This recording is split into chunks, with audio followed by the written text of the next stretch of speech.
To connect Apple Watch into your iPhone, first of all, you have to start by changing language. So we can do that by clicking on the information icon in the right bottom corner. And here we can pick any language that you want. And also we can choose a region. So you can scroll with your finger, or you can use Crown Control button that is located on the right side, just up to your preferences. So simply go for the region.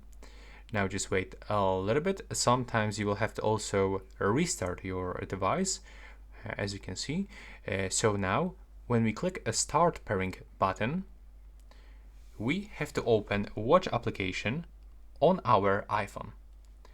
And over here, we have to click to start pairing, go to the My Watch on the left bottom corner and select Start Pairing and click to set up for myself. Now, as you can see, we have to grab our iPhone and align this yellow frame with screen of our Apple Watch until it will turn into the green color. Now, as you can see, we got this information.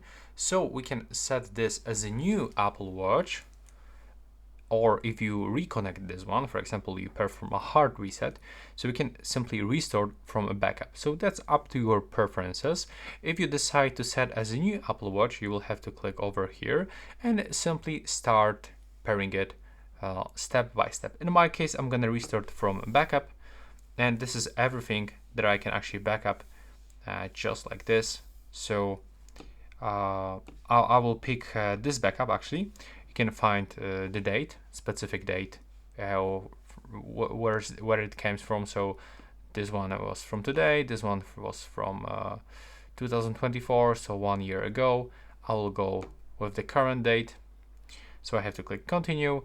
Now I have to go for all of those terms and the conditions and click one by one. And as you can see, I already got the Apple Watch locked to owner. So I have to simply, input all of my details to log in into this account.